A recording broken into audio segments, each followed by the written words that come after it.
Olá pessoal, se você não tem tempo para assistir os podcasts completos, não se preocupe, nós criamos este canal de cortes especialmente para você. Link do vídeo na descrição. Para conciliar tudo isso com a tua Não, mas vida. não foi tudo junto, né? Cada etapa. A TV me atrapalhou muito na minha vida empresarial. Atrapalhou bastante. Então, Não, meu atrapalhou. ponto é esse, assim, com a Atrapalhou vida no sentido empresarial. de tempo. Por isso que eu não faço mais até. Eu resolvi que não Outra quero empresa, também uma empresa me procurou para... você precisa de reforma e tal, que é um negócio de construção, tecnologia em construção, que é steel frame, que não é alvenaria. Que nos Estados Unidos é 85% das obras e no Brasil apenas 3%. Também entrei nesse negócio. Então, assim, é muito legal, porque assim, ramos que eu nunca imaginei que eu ia entrar e que eu tenho certeza que com a minha visão empresarial, você vê isso prova para as pessoas. Você não precisa ser um especialista naquele negócio.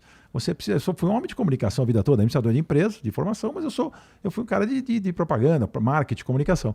Só que eu montei um repertório bom de negócios e uma visão de negócio boa que me permite dar um pitaco bom em todos os meus negócios, independente de eu não ser o expert da construção ou do direito tributário, né, ou do mercado financeiro. Mas então, a vivência no mercado de publicidade. a experiência de negócio. Tudo é um negócio. Todos os negócios têm uma característica em comum, são negócios. Né? Eles têm que dar certo nos seus ramos de atividade, eles têm que fazer a diferença no mercado, eles têm que ganhar dos seus competidores, eles têm que ter algum diferencial competitivo, tem que ter alguma coisa disruptiva hoje em dia, porque nós estamos falando hoje no mundo da tecnologia e tal. E também tem um negócio com o meu filho, que é de realidade virtual, que chama Árvore, a empresa. E mais um, eu vou lembrando, são 9 negócios. Eu acho maravilhoso, por mim pode mandar. A realidade virtual é muito legal, né? E ele é uma das poucas empresas, a Árvore já ganhou prêmios incríveis lá fora, até o Emmy americano já ganhou, não é nem o Emmy internacional, o Emmy americano, com um dos trabalhos que eles fizeram, ganhou o Leão em Veneza. E ele tem uma empresa que é das poucas, ou talvez a única, fora dos Estados Unidos, que faz trabalhos para a Meta do Zuckerberg. Então ele produz conteúdo, ele produz jogos também para ser distribuídos. Então é um negócio que vai ser... Esse eu acho que vai ser um unicórnio uma hora qualquer. E ele é genial nessa área também. Então isso é muito interessante. E aí, no caso dessa empresa do teu filho... Nessa empresa eu também sou sócio, também sou membro do conselho. E aí eu tenho mais motivos ainda para fazer que ela dê certo. E a minha filha, que mora nos Estados Unidos, também entrei sócio dela numa startup de games na plataforma Roblox. A empresa chama Super Social, é muito interessante. E a Luísa, minha filha, que mora nos Estados Unidos, o Ricardo, meu filho, no Brasil com essa empresa. E as duas estão em tecnologia. A minha filha Fabiana é influenciadora, como minha mulher. Enfim, todos os filhos encaminhados, menos as pequenininhas que estão estudando ainda. A pequena tem 2 anos, nem foi para a escola ainda, vai agora, no ano que vem. E a Rafinha, a minha filha de 13 anos, que estuda. E também, eu quero ver assim, todos encaminhados naquilo que eles gostam de fazer. Pode ver que nenhum foi trabalhar comigo no meu negócio. Isso é muito legal. E aí cada um criou, ensine a pescar, mas não fica dando peixe só para as pessoas. No entendeu? teu caso, tu incentivava mesmo, era tua vontade que algum deles viesse trabalhar contigo? Nunca. Isso parece uma ideia ruim. Nunca, porque assim, o cargo de filho geral numa organização é um cargo muito difícil. Você tem que se provar 2 vezes. Tem que provar que você é bom para estar naquele cargo e que você não está lá só porque você tem o sobrenome do dono da empresa, entendeu? Então eu nunca... Eles trabalharam comigo uns períodos, né? O Ricardo trabalhou um pouco na minha empresa, a Fabiana também. O Ricardo, inclusive, foi meu diretor na televisão. Antes dele montar o negócio dele. Ele sempre foi muito ligado com tecnologia, com essa coisa de... Se formou em cinema, então é um cara super criativo e tal. Então ele me dirigiu, ele fazia um monte de coisa. Então foi bom porque estava do meu lado e aprendeu bastante coisa comigo, me ouviu bastante e tal. E aí foi decolar sozinho. Isso eu acho importante. A gente tem que passar o máximo de informação para eles. Formação e informação, as duas coisas. E, pô, na tua vida, assim, quando você tava fazendo... Você ficou na TV um bom tempo, né? Fiquei 16 anos. Fiquei de 2004 a 2019, 15 anos. Pois é, um bom tempo. Eu fiz vários programas que não tinha nada a ver comigo, até fiz A Fazenda, eu fiz games que eu adorava fazer, eu fiz o Topa ou Não Topa no SBT, que é da maleta do Silvio. Eu fiz o 1 contra 100, que era um programa de perguntas que eu amava fazer, que era uma plateia de 100 pessoas que tinham que derrotar uma pessoa que estava... Então era espetacular esses programas, eu me diverti muito fazendo.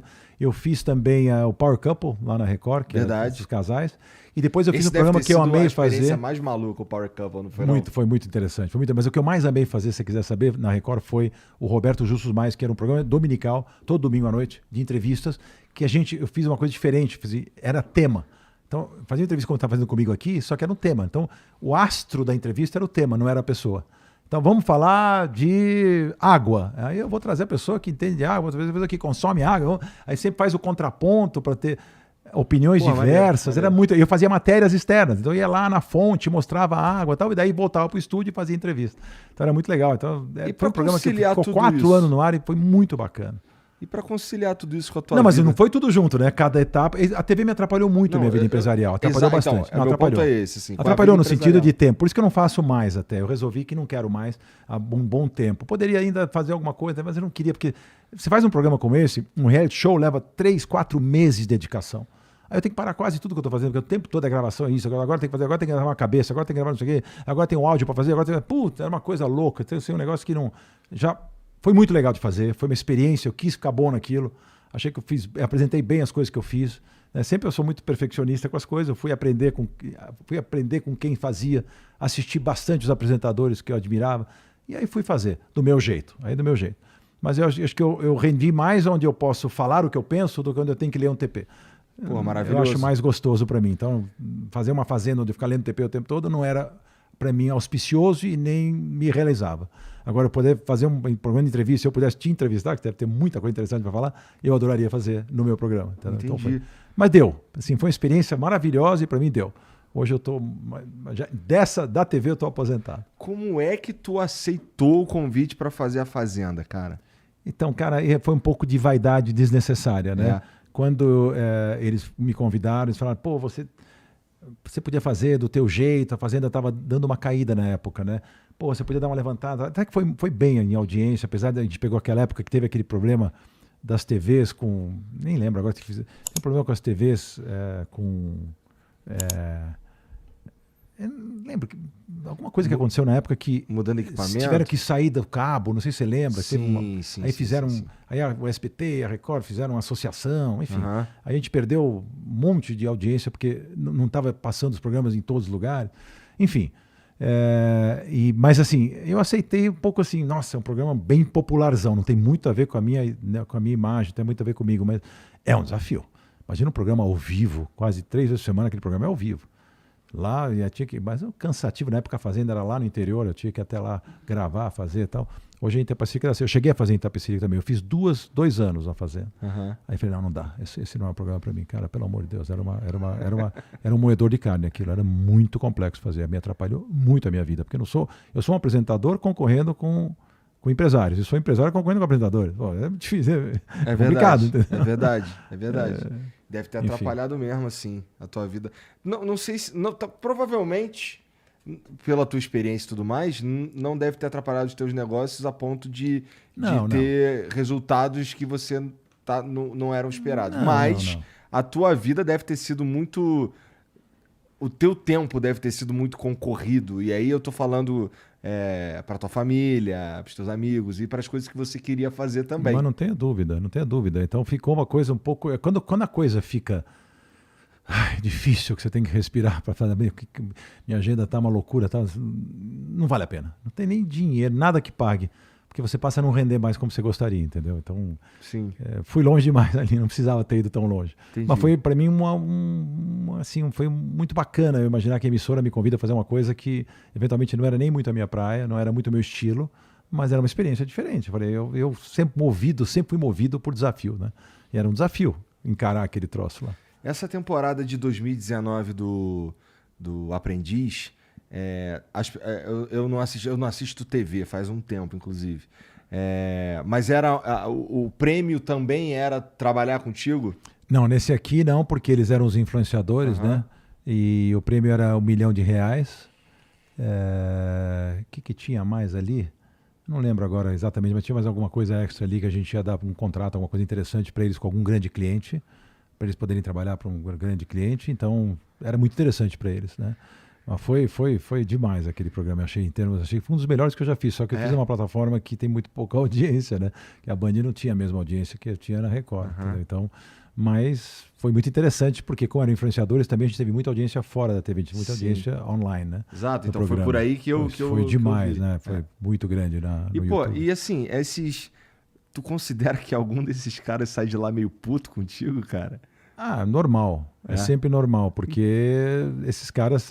E eu não sou... Olha, vou falar uma coisa. Em todas as temporadas, eu fui duro, mas nunca fui desrespeitoso com ninguém. Nunca fui desumano com ninguém. Eles são profissionais que merecem o meu respeito, entendeu? Então, mas na sala de reunião, quando eles deixavam a bola quicando, eles tomavam, entendeu? Não tem jeito.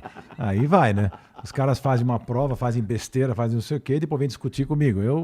modéstia à parte, sou bom de discussão, né? Eu sempre brinquei, né? Ainda bem que você não entrou em política ainda. Tá. Não sei nem se vai entrar, espero que não. Mas eu falava, como eu queria estar nesse debate, né? Como eu queria estar nesse debate. Eu que queria estar falando ali. Por que tu não botou roupa de padre? Que vontade. É verdade. Aí teria que ser candidato, né? Você sabe que eu fui convidado a ser candidato antes do Jair Bolsonaro, mas em 2018. Eu imagino, e inclusive em 2018, fui para Brasília, fui falar com o presidente Temer, na sala dele. A sala estava muito bem abastecida. Tinha o presidente Temer, Eliseu Padilha, Gedel Vieira, Moreira Franco, todos esses caras que eram os caras do Temer. O Temer era um cara espetacular. Ele foi o melhor presidente que o Brasil teve dos últimos... Pode ver, não teve ninguém melhor do que o Temer em 2 anos. Eu adoraria ter tido ele agora de novo, se pudesse. Porque o que esse cara fez, quer dizer, foi espetacular. Independente de passado político do Brasil, que a gente pode questionar coisas feitas no passado, eu estou falando dele, no caso dele. Ele foi muito correto na presidência e fez uma presidência que nós, mundo empresarial, adoramos, né? Do jeito que ele equilibrou o país e tal. Ele não tinha a tal da... O Nizam Guanais falou muito bem, ele não tinha a jaula da popularidade para se preocupar. Exato. Entendeu? Ele não tinha mais intenção, eventualmente. Ele foi vice da Dilma, o que não é nenhum elogio, né? E como é que você vai ser? Imagina ser vice daquela incompetente, é muito difícil, né? Mas enfim, aí ele fez um governo maravilhoso e ele me convidou na época porque estava essa onda de outsider, porque tinha esse ranço enorme com o PT por tudo que eles tinham feito no Brasil. E eles achavam que tinha que ser. E eu tinha um perfil de muito conhecido do grande público, por causa de 15 anos de TV.